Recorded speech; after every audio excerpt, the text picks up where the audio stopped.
I'll be honest with you. Most days, looking at the news feels like watching a car crash in slow motion. It's chaotic. It feels random. We see leaders rise and fall, we see borders shift overnight, and we wonder, is anyone actually driving this thing? Or are we all just leaves caught in a storm we can't control? I spent a long time as a skeptic. I really did. I didn't like the idea of prophecy. It sounded too much like a magic trick to me, vague words that people twist to fit whatever happens. But then I started looking at the actual data. I mean the hard evidence, the archaeology, the carbon-dated scrolls, and the relentless, undeniable timeline of human history. What I found changed the way I look at every headline I read today. I found what I call the ancient blueprint. Imagine a set of documents written over 2,500 years ago. Documents that accurately predicted the rise of the Greek Empire, the specific military tactics of the Romans, the nomming of a king before he was born, and the survival of a people group against odds that would bankrupt any casino on the planet. If the past was truly written in advance, what does that say about the chaos we're living through right now? Welcome to Understanding the Word. I'm Pastor Najam. Babylon, or Babel in the ancient Hebrew text, was the New York City of the 6th century BC, the undisputed center of the world. Imagine a city where the walls were so thick that 2 chariots could race side by side on top of them. A city of hanging gardens and towering ziggurats. There was a king there named Nebuchadnezzar. In the original inscriptions, his name is Nabium Kuduri. May the god Nabu protect my boundary. He was the most powerful man on earth, the apex predator of the ancient world. Yet, in the quiet of his palace, he was haunted by a recurring nightmare that left him shaking. He calls in his magicians and wise men, but they are powerless. Finally, he calls in a young Hebrew exile named Daniel. Daniel doesn't come in with arrogance. He doesn't come in trying to sell a religion. He comes in with a heavy sense of responsibility. He tells the king, there is a God in heaven who reveals mysteries. He's saying, there is a plan. Daniel describes a colossal statue, but he tells the king this isn't just a statue, it's a geopolitical map of the future. It is a timeline of the human race. The head of gold, Daniel tells him, you are this head of gold. Babylon was famous for its gold.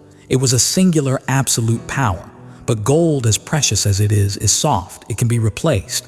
The chest and arms of silver, Daniel predicts a second kingdom will rise, inferior to Babylon but still massive. Historically, we know this was the Medo-Persian Empire. Notice the detail, 2 arms representing the 2 distinct peoples, the Medes and Persians, joined as one. Silver is harder than gold, but less valuable. The centralization of power was beginning to crack. The belly and thighs of bronze, then a third kingdom. History shows us Alexander the Great's Greek Empire. Now think about the precision here. Greek soldiers were known in the ancient world as the Chalcocitans, the bronze-clad men. Their armor, their shields, their helmets, everything was bronze. It was the Bronze Age of warfare. Then the legs of iron, finally a 4th kingdom, strong as iron. This is Rome. Rome didn't just conquer, it crushed. Its iron legions were the most brutal military machine the world had ever seen. Rome was the iron fist that broke the world into pieces. Now let that sit for a moment. Truly weigh the weight of that. Daniel is writing this while Babylon is at its absolute peak. He's predicting the fall of the very empire he's currently living in. He is describing the specific military characteristics of empires that wouldn't even exist for hundreds of years. Critics for centuries argued, this is too accurate. It must have been written after the facts. They couldn't believe a human could know this. But then in 1947, a shepherd boy in the Judean desert threw a rock into a cave and heard a jar break. He found the Dead Sea Scrolls. Among them were copies of Daniel that predate the fulfillment of these events. The blueprint was in the ground before the history happened. Why does that matter to you today? Because it means that the rise and fall of the powers that tax us, govern us, and scare us, they aren't a surprise to the architect. History isn't a runaway train. If the statue is the intellectual framework, this is the emotional heart of the investigation. It's the story of the Jewish people. By almost every sociological standard, a nation kicked out of its land disappears within 3 generations. They marry into the local culture, they adopt the new language, and they vanish. Where are the Hittites today? Where are the Edomites? They are museum exhibits. But the ancient blueprint, specifically in the writings of Moses in Deuteronomy and the prophet Ezekiel, said something impossible would happen to the Jews.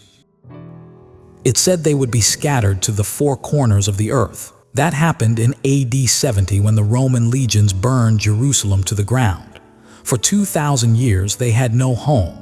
But the blueprint also said, and this is the part that used to make scholars laugh, that after many days they would be regathered. Not just as a group of people, but as a sovereign nation. Think about the odds of that.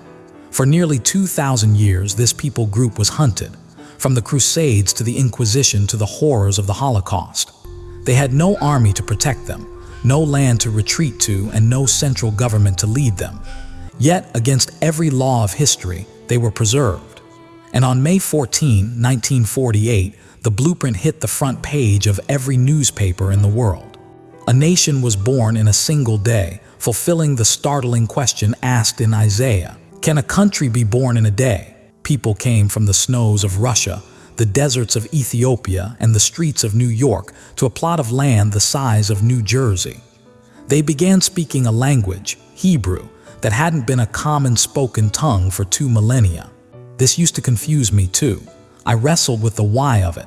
Why go to such lengths to preserve one people? But then I realized, if a people group can be preserved through 2,000 years of fire and wandering just because a scroll said they would be, then maybe your life isn't as fragile as you think.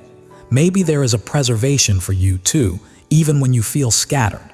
If the architect can keep track of a nation for 2,000 years, he hasn't lost track of you. He hasn't forgotten where you are. I want to get even more specific.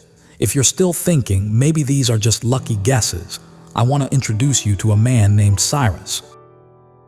Around 700 BC, a prophet named Isaiah wrote down a name. He didn't just give a hint or a vague description. He gave a specific name. The text says, "It is I who says of Cyrus, he is my shepherd and he will carry out all my desire." Here's the problem for the skeptics. When Isaiah wrote that, the temple in Jerusalem hadn't been destroyed yet. The Jews weren't in exile yet, and Cyrus wouldn't be born for another 150 years. Even if you argue over the stages of the text's composition, the naming of Cyrus remains extraordinary. Imagine if I wrote a book today naming a world leader who won't be born until the year 2175, and I told you exactly what decree he would sign regarding a city that hasn't even been built yet. You'd think I was crazy. But in 539 BC, a Persian king named Cyrus marched into Babylon. He didn't just conquer it, he issued a decree, recorded on the Cyrus cylinder, which is literally sitting in the British Museum right now. It confirms that he allowed the captive peoples to return to their lands and rebuild their sanctuaries. Why does this matter to us? It matters because it proves that the architect doesn't just deal in big ideas. He deals in names. He knows the players before they ever enter the game. He knows the end from the beginning, and he knows the people who will stand in the gap. This leads us to the part that really hits home today, the feet of the statue.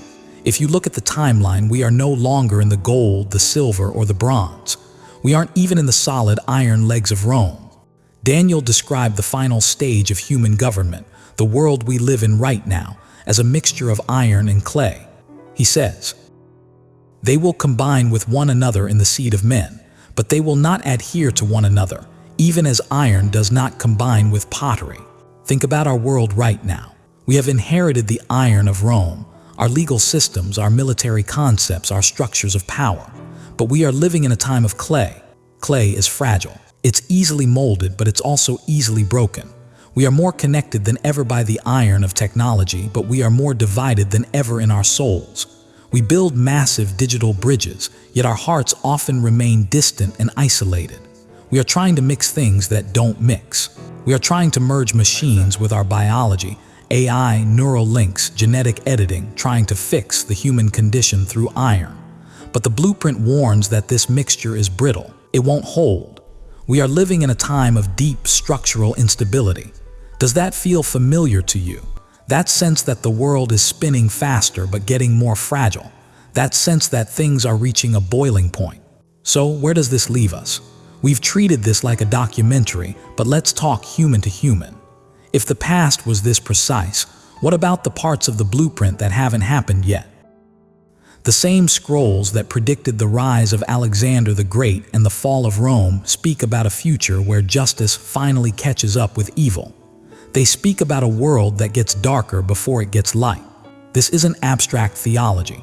This isn't something to just debate in a classroom. This hits how we live on Monday morning. It hits how we raise our kids in a world that feels like it's breaking. If this blueprint is real, and the historical record says it is, then you aren't an accident. You aren't just a random collection of cells floating on a rock in space. You are living in the middle of a story that has a beginning, a middle, and a very specific end. Think about that, truly think about it. If you knew with 100% certainty that your life was part of a grand, divine design, how would you walk into your office tomorrow? How would you speak to your spouse? How would you face your greatest fear? Not later, not someday, now. I'm not here to preach at you or tell you I have every single date figured out. I don't. I'm still learning too. But I am inviting you to stop looking at the world as a series of chaotic accidents. Start looking at history and your own story as a letter being written to you. The architect who knew Cyrus's name before he was born knows yours. The power that preserved a nation through 2,000 years of fire can preserve you through whatever storm you're walking through right now. You are not alone in the chaos. How does it feel to know you're part of a story written long before you were born? Does it bring you peace, or does it challenge everything you thought you knew? Let's talk about it. Let's dig deeper. I want to hear your thoughts, your struggles, and your questions. Stay curious, stay grounded, and remember, the story isn't over yet. We are just getting started. I'll see you in the next case file.